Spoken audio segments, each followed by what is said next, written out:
Hello, my name is Matt Wingett. I'm the author of Conan Doyle and the Mysterious World of Light, which explores Arthur Conan Doyle's spiritualism.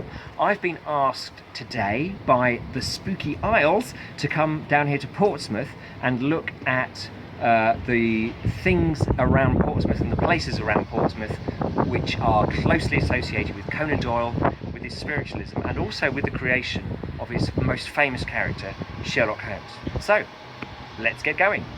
Okay, so we're down here in Southsea in Portsmouth, and this is the place here where in 1882 Sir Arthur Conan Doyle landed, having got off a steam packet from Plymouth, having fallen out with Dr. George Butt, who was his medical colleague in Plymouth. He landed here, he had only £10 in his back pocket, he couldn't even afford to get a hansom cab to take him into Portsmouth, which is just over there. So he paid a porter to carry his bags for him into town. He then negotiated with a local landlady, got the price down, and that was the start of his sojourn in Portsmouth, which was to bring so much that was so important to the world.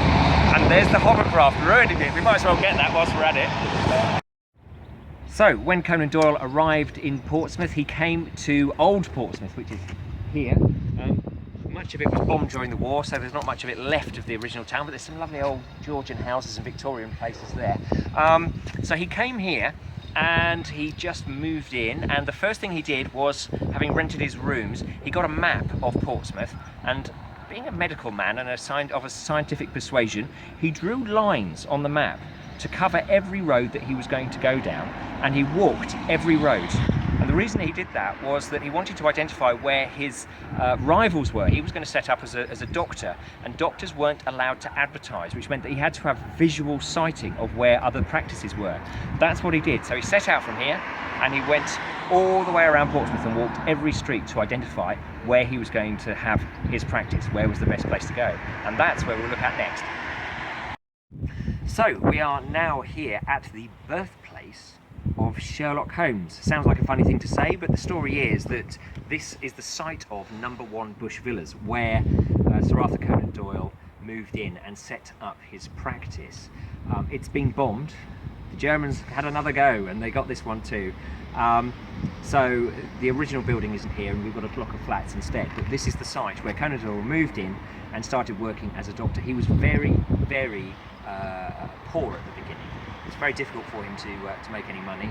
He used to sneak out in the middle of the night to clean his own plaque. He had a brass plaque on the front of the door, and he used to sneak out so that no one could see him, that he didn't have a servant working for him.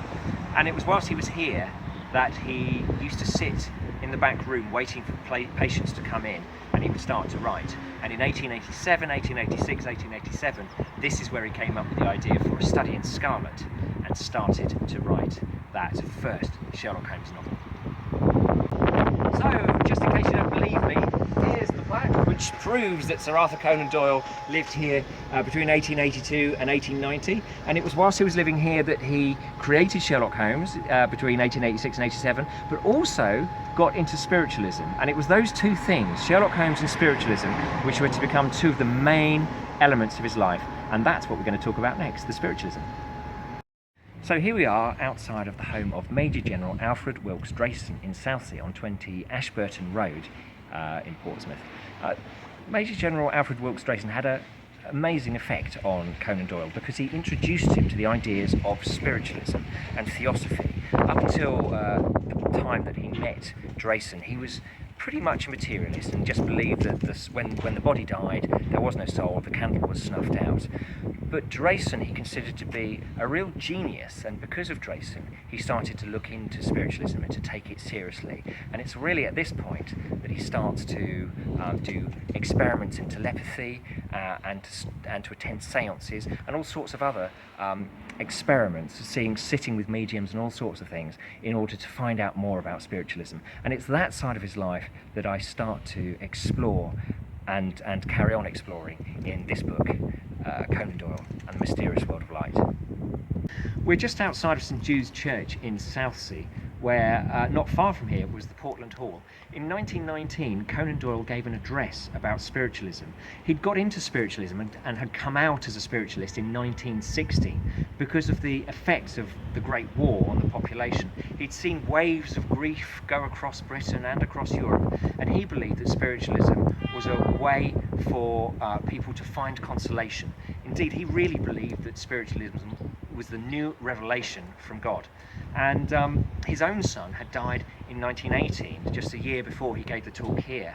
After he gave the talk, he went back to his hotel room, and there he believed he encountered his son, spoke with him, that his son touched him, and that he kissed the air above his head. And this for him was a huge turning point. From here on in, there was absolute and utter commitment to spiritualism, and he would not be gainsaid. It was the most important thing possibly that happened to him since his first belief in spiritualism had been awoken whilst he was living here in Southsea. And yes, it just shows how important Southsea was to him. If you want to find out more about Sir Arthur Conan Doyle's spiritualism, then do look in my book, Conan Doyle and the Mysterious World of Light. It tells you all about how he got into it, and the experiments that he was doing, and the beliefs of people around him. It's great fun.